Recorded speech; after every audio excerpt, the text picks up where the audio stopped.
we got to talk Ukraine here.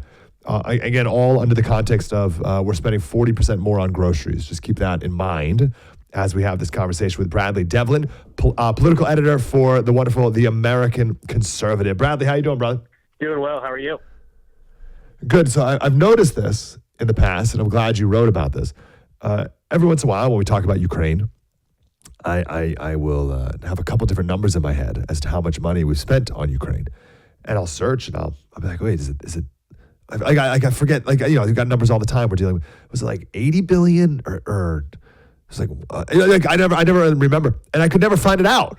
I could never find out how much money we have spent, and it turns out no one knows how much money we've spent. Yeah, that's right. You're not alone in guessing, is it $80 billion? That's what Ned Price was saying, even when the Office of Management and Budget previously said that we had spent already $111 billion. And now, of course, this latest story that I wrote says that OMB data given to conservatives in Congress like Senator J.D. Vance and Representative Marjorie Taylor Greene found that price tag is actually $125 billion. That's just the amount of money that's already gone out the door. And the Biden administration has another $4 billion in drawdown authority that it can pull from. That's pulling directly from U.S. stockpiles of weapons to give to Ukraine. So in short order, we could be looking at $129 billion down the tube. Wow. Do we have any context for how much money that is? What's $129 billion? Well, it's a lot more than I have. If you look at $129 billion, I mean, if you think of our annual support for Israel in a non-wartime environment, that's about $3 billion a year. So wow, no way. Wow, so we give that's a great one. So we give $3 billion to Israel in non-wartime settings, right? So not this year, but let's say we're talking about fiscal year 22. We're giving around 3 to 4, somewhere between there, $1 billion to Israel as direct aid. So, you could be funding Israel for 40 years at the level that we typically do for the amount of money we've given to Ukraine in just 2 years. Okay. Department of Education is $80 billion. So 1.5x Department of Education budget, for instance, out the door to Ukraine. Okay. So listen, we don't want to debate good use of money, bad use of money, whatever. The point of this is, how can we not even know how much money? So where are the discrepancies you've seen? So this fact-finding mission from members of Congress started out in January of 2023 saying, hey, it seems like no one has this information. We don't have this information, Biden administration. I'm sure you do. This is easily accessible, right? Wrong. The Biden administration didn't even know. So it took them 8 months nearly to respond to Republicans' January 2023 inquiry and say, just through very opaque and incomplete data sets that were sent over to J.D. Vance and company, that funding was actually $111 billion. And when conservatives in Congress kicked tires in on that data, they said, wait, we're missing a whole lot more. They sent another letter shortly after in September 2023 saying, get us this other information that you even admit you are omitting from this data set. And in March, they got back to these members of Congress and said, through the data, it was, of course, Biden administration is not just going to come out and say, $125 billion already out the door, another $4 billion we could give away. They do it through just the most opaque and mind-numbingly boring data sets you could imagine. And when you run the numbers, you actually get to those $125 and $129 billion figures. The reason that the Biden administration doesn't want people knowing the actual number of the actual amount of Ukraine aid is because support for the war would crater. I think the American people morally are on the side of the Ukrainians. They're not Putin's stooges.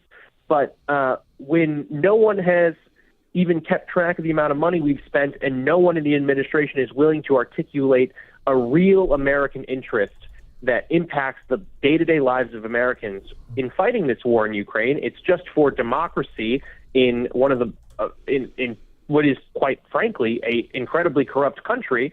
The American people don't buy that. The American people see the problems we have at home. You mentioned grocery prices off the top, energy prices, which surely has been have been impacted by this war in Ukraine. They see the price of housing and the price of healthcare and the chaos on the southern border. And they said, is this really the best use of funds? The Biden administration is acting like this is an equal priority for them as it is Republicans in securing the border. They feel like that's unsatisfactory. You know, I think a lot of Democrats even yearn for the party that cared about Obamacare. And we can say that Obamacare was a failure, but what did Obamacare get right? It got right the fact that Americans are really sick and tired of poor health outcomes from our healthcare system, and Republicans didn't offer a great solution to that problem. It was the Democrats who did that. But now the Democrats under President Joe Biden are not obsessed with issues that actually impact Americans here at home. They're obsessed with wars abroad. They're obsessed with this war in Ukraine. They are, let's say, confused on the war in Israel, to say the least, but they do know that they want to be involved. That is for sure. Yeah. And so this is just so unpopular. Yeah, we've talked a couple times in a couple different ways last couple days about some ways that the parties have flipped on some different issues. And the anti-war party, that's one of them, right? I mean, with Bush, it was obviously the left who was anti-war, and it was the Republicans who were pretty hawkish. But the corollary to that is spending on war. I distinctly remember back in 2003, the left talking about money and the war, and we can't afford this war. It's going to cost too much. I distinctly remember that. And now it's like, whatever. Spend as much as possible. Now, you touched on this a bit, but let's go a little deeper. We don't even know how much we're spending. Do we have any idea what they're spending it on? Well, we know that the United States government has underwritten the entire Ukraine government since at least, the third quarter of 2023. We have provided direct financial budgetary aid to the Ukrainian government. It's not like the Ukrainian government is doing a great job at collecting taxes during this invasion. If they find someone under tax evasion, they're probably going to throw them to the front before they actually collect any revenue that the government needs to get. So the Ukrainian government is essentially insolvent. It's propped up purely by Western governments at this point. And of course, what are you getting in Ukraine as we are propping up this government, saying that it is a life and death scenario for the West, that democracy must be defended at all costs because Ukraine is a vibrant democracy? Oh, we've gotten the persecution of Christians. We've gotten a country where opposition has been banned, both politically in government and in the press. We've gotten increasingly draconian measures to pull young men to the front, young men who even conscientiously object to this war. And so, Ukraine is what they are spending is they're spending tragically their nation. They are spending the lives of their nation. And some say that that's very, very patriotic.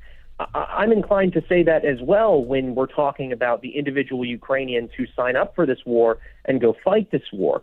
I do not think it is patriotic on the part of Zelensky and others who have given completely unrealistic demands to the Russian government in finding some sort of peace settlement here. And if the Ukrainian nation wants to have a future, it needs to stop sacrificing its young men and women. I mean, I think that's what everyone wants here. I think Trump was absolutely right when he said in a CNN town hall, what do you want in the war to Ukraine? Do you want Russia to win? I think Caitlin Collins asked him. And he just said, I want people to stop dying, right? This is still a relatively popular war. It's increasingly unpopular, but a majority of Democrats still support it. Like 70% of Democrats still support it. And around, any given day, the polling fluctuates, but it's within a few points of around 50% between on the Republican side of the equation. But the only thing more popular than a popular war is peace, of course. And that's what Trump understands on a guttural level that the swamp creatures in Washington who are constantly interacting with the military-industrial complex don't. Yeah, and there's a difference between a ceasefire and ending the war as well, just to bring it to Israel quickly. While the left demands a ceasefire, Trump's been talking about, no, you need to win so you can, and he emphasizes over and over, people stop dying. We need to stop, we need actual real peace. And to do that, you actually have to win a war. One last point on the Israel connection. Last couple of weeks, our administration, I think, has betrayed Israel pretty profoundly, but saying, hey, all this aid has strings attached, Israel, and you have to stop doing X, Y, and Z if you want any more of our help. Has this administration done any of that we know of to Ukraine? Have they put any strings attached publicly against Ukraine? Well, there are certain strings to attached in the actual deployment of these weapons. And usually the strings attached are, listen, you're not going to strike certain Russian targets on our say-so. Now, that hasn't stopped them necessarily from targeting targets within territorial Russia, and usually with the help of coordinators, whether they're in Germany or in Romania or other NATO installations or U.S. bases across Central and Eastern Europe. So it's those types of strings, but we're not too concerned about the political conditions on the ground in Ukraine, right? If we said, hey, we're going to give you another $100 billion in aid, and once that runs out, like, you either need to have won this war or you need to come to the negotiating table, and we are going to be the brokers of this peace because, you've proven time and time again that you've been unable to win this war. And now what we're more focused on stopping any other kind of destabilization, and we're focused on, stopping the dying. Peace. But